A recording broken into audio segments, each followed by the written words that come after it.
നിങ്ങളൊരു 2026 ബ്രൈഡാണ്. എന്നാൽ എനിക്കൊരു കാര്യം പറയാനുണ്ട്. ഈ കല്യാണമൊക്കെ വരുന്ന സമയത്തേ ഭയങ്കര കൺഫ്യൂഷനാണ്. റെഡി ടു വെയറിൽ എടുക്കണോ അല്ലെ കസ്റ്റമൈസ് ചെയ്യണോ? മിക്കവരും പോണത് ഈ റെഡി ടു വെയർ ഓപ്ഷൻസിലേക്കാണ്. കാരണം പ്രൈസിങ് ഭയങ്കര ഡിഫറെൻ്റ് ആയിരിക്കും. ഒരെണ്ണം കസ്റ്റമൈസ് ചെയ്ത് എടുക്കുന്ന പൈസയ്ക്ക് നമുക്ക് ഒരുപാട് പേർക്ക് ഡ്രസ്സസ് വേണം റെഡി ടു വെയറിൽ പോയാൽ എടുക്കാൻ പറ്റും. പക്ഷെ അപ്പം നമ്മൾ ശ്രദ്ധിക്കാതെ പോകുന്ന ഒരുപാട് കാര്യങ്ങളുണ്ട്. റെഡി ടു വെയർ എടുത്തു കഴിഞ്ഞ് നമ്മളത് ഇട്ട് കഴിഞ്ഞാൽ ഒരുപാട് കമൻസ് നമ്മൾ കേൾക്കാറുണ്ട്. ഈ കളർ നിനക്ക് ചേരുന്നില്ലല്ലോ, ഈ ഡ്രസ്സ് ഇടുമ്പോൾ നീ ഭയങ്കര തടിച്ച പോലെ ഉണ്ടല്ലോ, ഈ ഡ്രസ്സ് ഇടുമ്പോൾ നിനക്ക് എന്താ ഹൈറ്റ് കുറഞ്ഞ പോലെ തോന്നണേന്നുള്ള ഈ ഒരു പോയിന്റിലാണ് വൈ കസ്റ്റമൈസേഷൻ ഈസ് ഇമ്പോർട്ടൻറ്റ് എന്നുള്ള ക്വസ്റ്റ്യൻ വരുന്നത്. നിങ്ങളൊരു ഡ്രസ്സ് കസ്റ്റമൈസ് ചെയ്ത് എടുക്കുന്ന സമയത്ത് നിങ്ങളുടെ മെഷർമെന്റിലാണ് കംപ്ലീറ്റ് ഔട്ട്ഫിറ്റ് വരുന്നത്.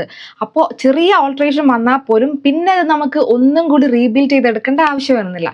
ഇനി നിങ്ങൾ റെഡി ടു വെയർ ആണ് പോണെങ്കിൽ ഓൾറെഡി സ്റ്റിച്ച്ഡ് ഔട്ട്ഫിറ്റ് ആയിരിക്കും. ഇനി അത് നിങ്ങളുടെ മെഷർമെന്റിലേക്ക് ആക്കണമെങ്കിൽ അത് കംപ്ലീറ്റ് നമ്മൾ അഴിച്ചെടുത്തിട്ട് ഓൾട്ടർ ചെയ്തെടുക്കാന്നുള്ള ഒറ്റ ഓപ്ഷനേ ഉള്ളൂ. ആ സമയത്ത് ഒരുപാട് ഫിറ്റിംഗ് ഇഷ്യൂസ് വരും. റെഡി ടു വെയർ ഓൾട്ടർ ചെയ്യുന്നതിനും ഒരുപാട് ലിമിറ്റേഷൻസ് ഉണ്ട്. ഇതിൽ രണ്ടാമത്തെ ബെനിഫിറ്റ് എന്താണെന്ന് വെച്ചാൽ നിങ്ങളുടെ പേഴ്സണൽ സ്റ്റൈലിങ്ങിനെ ബേസ് ചെയ്തിട്ടായിരിക്കും ഔട്ട്ഫിറ്റ് ഡിസൈൻ ചെയ്ത് വരുന്നത്. അതിൽ കുറേ കാര്യങ്ങൾ വരും. നിങ്ങൾക്ക് വേണ്ടി യൂസ് ചെയ്യുന്ന ഫാബ്രിക്, എംബ്രോയിഡറി, നെക്ക് ലൈൻസ്, സ്ലീവ്സിന്റെ ലെങ്ത്, ഡിസൈൻ പാറ്റേൺ, അങ്ങനെ കുറേ കാര്യങ്ങൾ. റെഡി ടു വെയർ എടുക്കുന്ന സമയത്ത് എന്താണോ അവിടെ അവൈലബിൾ ആയിട്ടുള്ളത് അത് എടുക്കാന്നുള്ളൊരു ഓപ്ഷൻ മാത്രമേ നമുക്ക് വരുന്നുള്ളൂ. ഒരു എക്സാമ്പിൾ ഞാൻ പറഞ്ഞുതരാം. നിങ്ങളൊരു ഷോർട്ട് ടോസ് ഉള്ള ആളാണെങ്കിൽ, അല്ലെങ്കിൽ നിങ്ങളൊരു ചബി ആയിട്ടുള്ള ആളാണെങ്കിൽ നിങ്ങൾക്ക് എപ്പോഴും നല്ലത് ഷെയർ ആയിട്ടുള്ള ഫാബ്രിക്സ് ആണ്, ഭയങ്കര തിൻ ആയിട്ടുള്ള ഫാബ്രിക്സ്. അതിൽ ഡിസൈനിൽ തന്നെ വലിയ എലമെന്റ്സ് കൊണ്ടുവരാതെ ചെറിയ ചെറിയ മോട്ടീവ്സ്, ചെറിയ ചെറിയ എലമെന്റ്സ് വെച്ച് പ്ലേസിങ് ആണെങ്കിൽ നിങ്ങളെ കുറച്ചും കൂടെ നിങ്ങളുടെ ഹൈലൈറ്റ് ചെയ്യുന്ന പാർട്സ് എന്താണോ അതിനെ നമുക്ക് ഹൈലൈറ്റ് ചെയ്ത് കാണിക്കാൻ വേണ്ടി പറ്റും.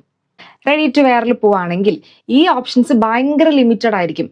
അതിലുള്ള ഡിസൈൻ എന്താണോ അതൊരു കോമൺ ഡിസൈൻ ആണ്. അതിലുള്ളത് എന്താണോ നിങ്ങൾ അത് വെച്ച് സാറ്റിസ്ഫൈഡ് ആവേണ്ടി വരും. വേറൊരു ഇമ്പോർട്ടൻ്റ് ആയിട്ടുള്ള കാര്യമാണ് കളേഴ്സ്.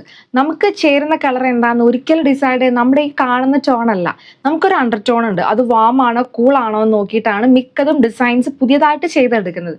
പക്ഷെ റെഡിമെയ്ഡ് പോവുകയാണെങ്കിൽ കോമൺ ആയിട്ടുള്ള കുറച്ച് കളർ ഓപ്ഷൻസ് മാത്രമേ അവിടെ ഉണ്ടാവുന്നുള്ളൂ.